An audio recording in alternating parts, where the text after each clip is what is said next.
Muchas gracias por continuar con nosotros en la sintonía de su canal ESNE, el Sembrador Nueva Evangelización. Y damos gracias una vez más a todos los sembradores, sembradoras que hacen posible que tengamos en este día, jueves sacerdotal, este programa de Mujeres de Encuentro. Gracias por sus oraciones y hoy le damos la bienvenida al Padre Nicolás, que ya está con nosotros vía Zoom para poder continuar con esta serie de Mujeres de la Biblia. Bienvenido, Padre, ¿cómo se encuentra? Hola, muy buenos días, muy bien, gracias a Dios. Y aquí de nuevo preparados para dejarnos iluminar por la palabra de Dios y por estas grandes mujeres de la Biblia. Me encanta la frase que nos regaló el día de ayer el Santo Padre Francisco, que la Biblia no hay que tomarla como una lectura de telenovela, sino que hay que vivirla, hay que sentirla, hay que saborearla. Y eso es lo que hemos estado haciendo al transcurso de esta semana en esas historias que usted nos ha venido a regalar, a entregar con tanto fervor y con tanta alegría. Y por eso hoy le tengo también una pregunta, Padre, antes de seguir con esta temática de mujeres de la Biblia. Estamos viviendo momentos difíciles y hay muchas de nosotras como mujeres que estamos pasando situaciones extremas, situaciones que quizás no podemos seguir adelante. ¿Qué usted le podría decir a cada una de esas mujeres que están pasando ahora por esas dificultades, Padre? Pues así, hablándome de eso, ayer mismo pues recibí una llamada que tenía el marido en el hospital, 58 años de mi edad, así ya saben qué edad tengo, afectado por el coronavirus y en el hospital, entre la diatriba de si entubarlo o no entubarlo. Bueno, parece ser que por la tarde ya estaba mejorando un poquito, y siempre la oración y fundar la vida en Jesucristo, seguirlo, caminar con Él, seguir siendo sus discípulos, sus discípulas, sobre todo en las mujeres, ¿verdad? En este momento, y que yo creo que las dos mujeres de hoy nos va a enseñar ese camino, nos están enseñando ese camino y ese itinerario de fe que tenemos que recorrer todos, bien unidos a Jesús, con la esperanza puesta en Él, con la fe puesta en Él y siempre sabiendo que sí, que estamos de paso y en estos días se ha manifestado tan fuertemente. Ayer también vi el funeral de un sacerdote que murió en España, no por el coronavirus, sino por una explosión de una iglesia, la Virgen de la Paloma. Y en el funeral él pertenecía al movimiento de los neocatecumenales, una misa festiva, una misa alegre, despidiendo al sacerdote porque realmente creemos que vamos con Jesús y a gozar de su misericordia.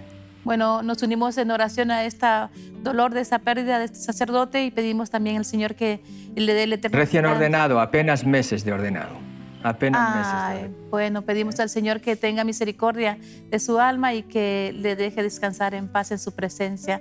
Y bueno, Padre, vamos ahora, sin más decir, a este tema del día de hoy, María Magdalena y la Samaritana, que sabemos que Dios estará hablando a nuestros corazones a través de esta reflexión. Adelante, Padre.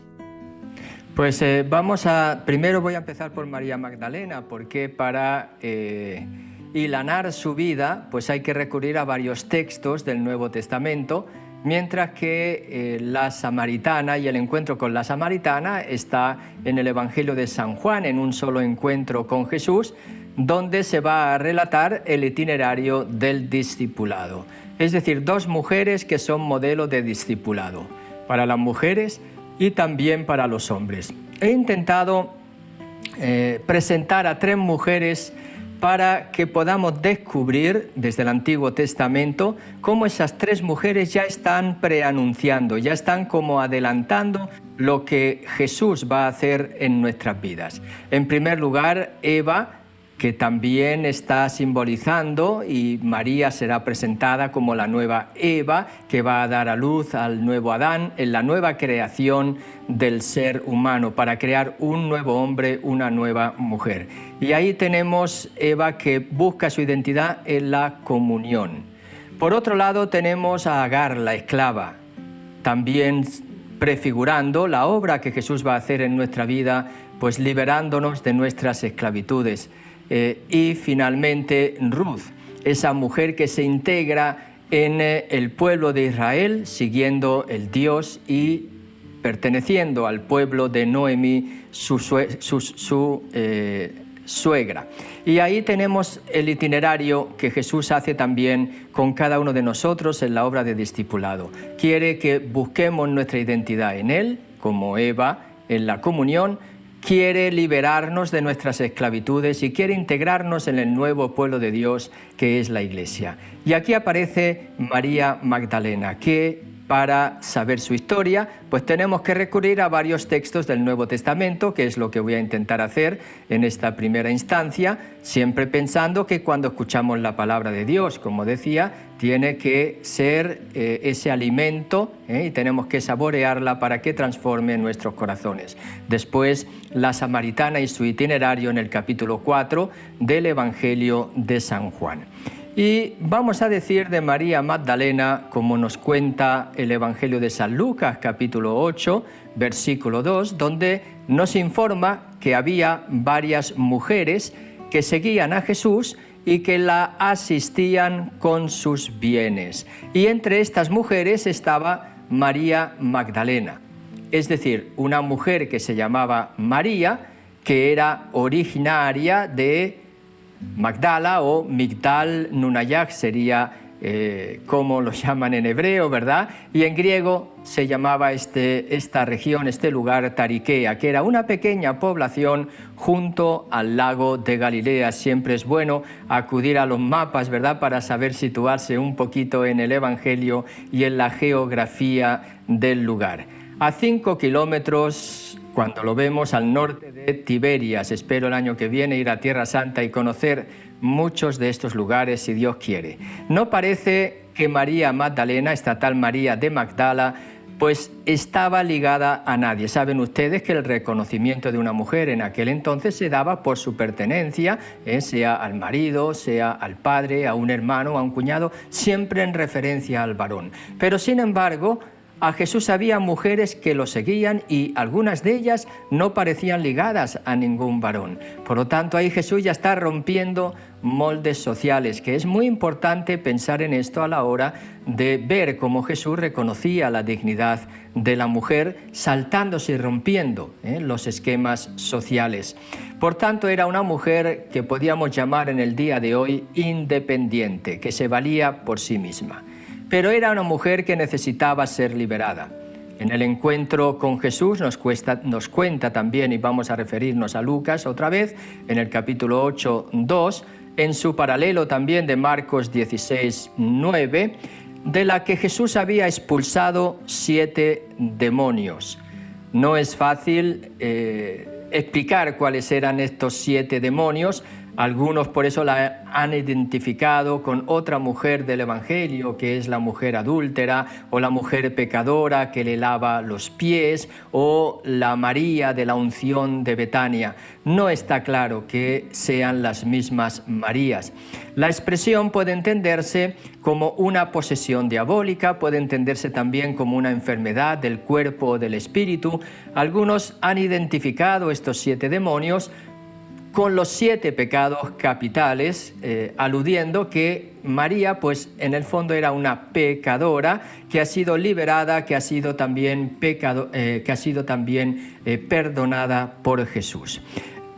Nos dicen también los evangelios, la primera de un grupo de mujeres que, y ahí ya el seguimiento hacia la cruz de su vida, caminaba con Jesús, la acompañaba, fue liberada por él y llegó hasta la cruz. La contemplaba lejos, lejos contemplaba la crucifixión de Jesús en el Evangelio de San Marcos, capítulo 15, versículo 40 y 41, y los otros evangelios paralelos, como puede ser Lucas o puede ser también Mateo, y que se quedaron sentadas frente al sepulcro cuando fue sepultado Jesús, mientras lo sepultaban, obra de también José de Arimatea y Nicodemo. Tenemos aquí a María Magdalena, que también está con la Virgen María, junto al pie de la cruz. En el Evangelio de San Juan es presentada en el capítulo 19, versículo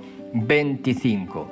Y tenemos que después del sábado, cuando todavía era de noche, seguimos en el Evangelio de San Juan, se acerca al sepulcro ve la losa quitada y sale corriendo a avisar a Pedro pensando que alguien había robado el cuerpo de Jesús. Eso está en el capítulo de San Juan, en el Evangelio de San Juan, capítulo 20, versículos 1 a 2. Y también María Magdalena y otras mujeres volvieron al sepulcro a ungir el cuerpo con los aromas que habían comprado. Esto nos cuenta el Evangelio de San Marcos, capítulo 16, 1 a 7. Entonces un ángel les comunica a las mujeres que Jesús ha resucitado y les encarga ir a comunicarlo a los discípulos. Siempre el Evangelio de San Marcos, capítulo 16, 1 a 7. Tenemos ya que en estos datos que nos presentan en el Evangelio, ya tenemos a María en el sepulcro y de vuelta al sepulcro se queda llorando y se encuentra con Jesús resucitado. Tenemos ese encuentro hermoso explicado en San Juan, capítulo 20, 11 a 18, donde acaba encargándole anunciar a los discípulos su vuelta al Padre. Pero no sin antes esa escena donde no lo reconoce y la llama por su nombre y entonces le dice maestro y quiere retenerlo consigo y entonces Jesús dice no me retengas porque tengo todavía que subir al Padre mío y al Padre nuestro. Sin embargo, ve y dile a los discípulos. No retenerlo está significando que María Magdalena quería retener a Jesús tal como lo había conocido en esta tierra. No quería dejarlo ir para vivir ese modo nuevo de presencia a través del don del Espíritu Santo. La tradición de la Iglesia la ha llamado, por eso, la tradición de Oriente sobre todo, isapóstolos, es decir, igual que un apóstol. Esto es muy importante a la hora de pensar en las mujeres en su relación con Jesús. Hoy también el Papa Francisco ha nombrado ya, esta es la segunda comisión, para ver mejor cuál es el papel de la mujer en la Iglesia. Y ahí nos damos cuenta que hay mujeres que han sido incluso consideradas más importantes y con una misión previa a los apóstoles y que han recibido de Jesús incluso una misión de anunciarles la experiencia central del cristianismo como es la resurrección. Y es el caso de María Magdalena. Y por eso en Occidente se la ha llamado Apóstola Apostolorum, es decir, apóstol de apóstoles. Y en Oriente hay una tradición. ¿Qué pasó con María Magdalena? Ya no sabemos más, sino a través de la tradición que dice que fue enterrada en Éfeso y que sus reliquias fueron llevadas a Constantinopla en el siglo IX. Bueno, pues ahí tenemos los datos evangélicos, que no nos sugieren que haya que identificar a María Magdalena con María, la que unge a Jesús en Betania. Parece que no es la hermana de Lázaro, aunque algunos sí ven en esta María alguna relación intencionada en los evangelios. Tampoco es la adúltera sorprendida en adulterio. Lo digo porque a veces se ha identificado a estas tres Marías. ¿Qué nos queda como, yo diría, enseñanza de la historia, de la vida de María Magdalena, tal como aparece en relación con Jesús en los evangelios? Nos queda que María Magdalena es una mujer que en el encuentro con Jesús ha tenido que ser liberada de sus esclavitudes. Dice que de la que fueron expulsados 7 demonios. Esta liberación le ha restituido en su identidad, en su ser como mujer, y esta identidad se ha ido forjando en el caminar con Jesús. Se ha convertido en su discípula. Una discípula que, dicen los evangelios, como hemos escuchado, ayudaba con sus bienes también a Jesús. Se ve que Jesús, aquello que dicen algunos, ¿verdad?, que sí es verdad que no tenía nada, pero sí había mujeres, como dice, y discípulos que le ayudaban con sus bienes. Así que parece que ni siquiera Jesús se pudo librar de la necesidad de los bienes y del dinero, a pesar de lo que se está pensando cuando uno lee los evangelios y de las mismas palabras de Jesús. Y en esta experiencia de discipulado ha tenido que vivir el discipulado hasta el final, es decir, ha estado al pie de la cruz, que forma parte del discipulado en el itinerario de todos los evangelios. Llega un momento en que Jesús está diciendo a los discípulos: el que quiera venir detrás de mí tiene que negarse a sí mismo, cargar con su cruz y entonces seguirme. María Magdalena ha recorrido este itinerario hasta el final, hasta el pie de la cruz, junto con María, su madre, de la que hablaremos mañana. Y como testigo de la resurrección, no solamente ha estado en la cruz, sino que ha sepultado a Jesús y ha sido testigo de la resurrección de Jesús. Y por lo tanto, se ha convertido en la primera misionera que conozcamos nosotros. Y esa misión se ha referido, paradojas del destino, a los discípulos en primer lugar, que no creían en ella por ser mujer. Vemos que después este primer testimonio de las mujeres como que ha desaparecido en la tradición de la Iglesia. San Pablo, cuando habla de la resurrección, no habla que en primer lugar se apareció a las mujeres, sino que hablará que en primer lugar se apareció a Pedro y a los apóstoles y después a más de 500 y finalmente se apareció a mí. Una cosa curiosa, ¿verdad? Interesante para investigarla. Ya han dado, ¿verdad?, explicaciones en muchos libros de lo que ha sucedido, pero en fin, no me voy a parar en eso. Sí creo que es importante descubrir cómo María Magdalena se convierte en la primera evangelizadora y misionera. Pero primero tiene que recorrer ese camino de discipulado. Muy importante esta referencia. Desde ahí vamos a pasar ahora al encuentro de Jesús con la samaritana en el Evangelio de San Juan, que vive el mismo proceso que María Magdalena, pero en San Juan explicado de una forma más específica. ¿Qué le pasa a la samaritana? Igual, una mujer que en el encuentro con Jesús puede entrar en su interioridad. La samaritana es esa mujer que se acerca a Jesús a través de un deseo natural en busca de agua. Se lo encuentra por su camino. Esa mujer busca el agua viva. Esa mujer ha vivido una vida intentando encontrar el amor de su vida, vamos a decirlo de esa manera, pero no ha sido posible. En el encuentro con Jesús descubre cómo está su corazón, descubre su vida, descubre su interioridad y a la vez está invitada por Jesús a presentársela a través del agua viva. Jesús la va conduciendo en un diálogo con ella y vemos también que la primera,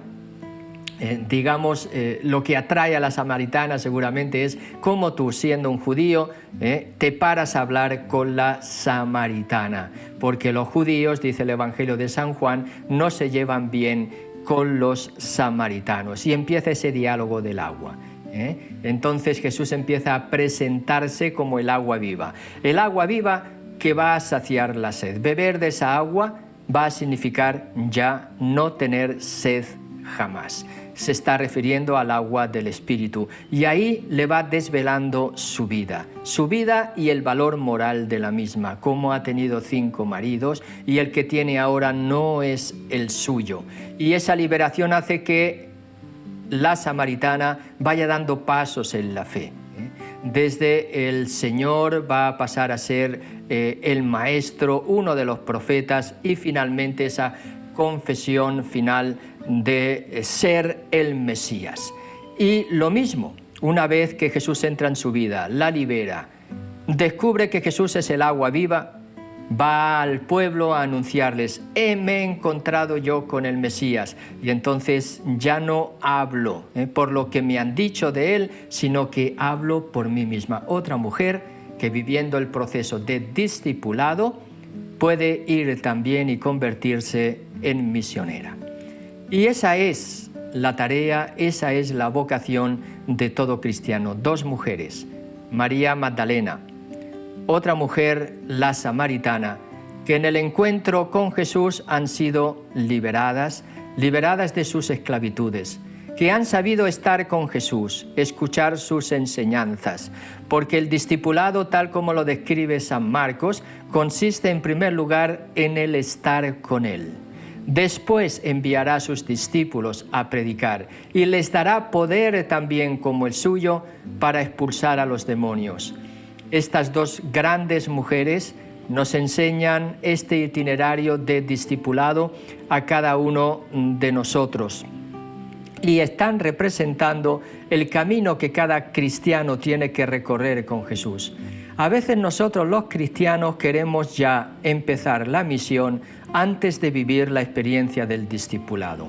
La experiencia del discipulado que consiste en el estar con Jesús, que consiste en vivir ese itinerario de liberación previa que necesitamos todos nosotros. En primer lugar, liberación que es perdón de los pecados, pero el pecado ha dejado heridas, el pecado ha dejado esclavitudes, el pecado ha dejado malos hábitos, malas costumbres en cada uno de nosotros. Por eso, en ese estar con Jesús, en ese caminar con Jesús, en ese dejarnos enseñar por Jesús, dejar que Él vaya moldeando nuestro corazón y nuestra vida, que vaya haciendo que nos conozcamos cada vez más a nosotros mismos. Y entonces finalmente hacernos esa invitación: ¿quieres ser mi discípulo? ¿Quieres ser mi discípula? ¿Qué le respondemos nosotros? Y entonces Jesús nos va a decir: mira, ser mi discípulo o discípula, ser mi discípula está significando seguirme. Y seguirme implica estar dispuesto también a llevar la cruz, ir hasta el final. Claro que sí, así vamos a ser testigos de su resurrección. Recorrer este camino y recibir también esta disponibilidad y libertad por parte de Jesús será obra del Espíritu Santo en nuestros corazones, que es el que nos testifica, el que nos da la certeza de que Jesús ha resucitado de entre los muertos y que por lo tanto podemos también ya empezar como María Magdalena, como la samaritana, a decir: ahora ya te hablo, Jesús ha resucitado, te invito a que vivas esta experiencia. Las invocamos porque son dos santas y las invocamos para que vengan a nuestra vida y nos den esa fortaleza para ser los testigos de la resurrección de Jesús. Ahí paso ahora también al estudio, porque creo que ya el tiempo más o menos lo hemos cumplido, pero dejándonos con María Magdalena y con la samaritana. Ojalá que también nosotros estemos y vayamos a buscar esa agua de la samaritana, vayamos al pozo y sobre todo sigamos a Jesús por el camino. Pues ese es el deseo de cada uno de nosotros, Padre. La verdad que yo me he quedado así como con el pensamiento, el corazón abierto a estas historias que muchas veces se asemejan a nuestras propias historias y que hoy por hoy estamos también nosotros pidiéndole que esos ejemplos nos ayuden a buscar esa agua viva, la cual nunca más vamos a tener sed. Así es que por favor, Padre, para que este mensaje que ha llegado a nuestros corazones venga a darnos ese deseo, esa fuerza para poder seguir buscando en ese Dios que nos ama tanto, que ha enviado a su Hijo para traernos la redención y para enseñarnos también a ser mejores mujeres, mejores personas, como en la liberación, en la entrega en Él, y que constantemente le buscamos a Él para que Él sea en nosotros y nosotros en Él. Le pedimos, Padre, que si nos puede guiar en este momento con un momento de oración para poder sellar todo lo que hemos recibido en este momento a través de este mensaje. Cada uno de nosotros o cada una de ustedes, mujeres que pueden estar en este programa, puede ver en qué situación se encuentra en su relación con Jesús. En este momento estamos en esa situación donde Jesús está desvelando nuestra interioridad, donde nos está liberando, donde nos está perdonando de nuestros pecados, donde nos está haciendo revivir la historia propia desde su amor. Pues dejemos que Él entre en nuestra vida para que, como a la María Magdalena, nos libere de los demonios, para que, como a la samaritana, nos haga descubrir qué busca nuestro corazón o a quién busca el agua viva. Dejémonos liberar por Él y sintamos esa voz de Jesús que nos invita a seguirlo, a caminar con Él. Él nos irá enseñando por el camino cómo Él es el agua viva o qué tenemos que ir haciendo y cómo tendremos que ir relacionándonos con Él. Él nos va a invitar también en un momento determinado a seguirlo hasta la cruz. ¿Estamos dispuestos? a seguir a Jesús hasta la cruz. Eso significa estar dispuestos a abandonar nuestros propios egoísmos, a negarse a sí mismo. Por otro lado, también muriendo con Jesús, o quizás ya nos ha tocado morir con Jesús en nuestras experiencias de vida. Esperamos ante el sepulcro llorando, esperamos encontrarlo en nuestro dolor como muerto y sin esperanza. Lo reconocemos presente como vivo y resucitado. Y en esa alegría de la experiencia es el Señor, es el Mesías. Podemos o estamos en la etapa ya en la que somos sus testigos, estamos hablando de Él. Podemos decir, me he encontrado con el Mesías, Él ha entrado en mi vida, me ha llenado de su agua, del don de su Espíritu, y ahora también nos invita a ir también con los apóstoles, ser testigo en nuestra iglesia y con la iglesia de Jesús. Amén. Amén.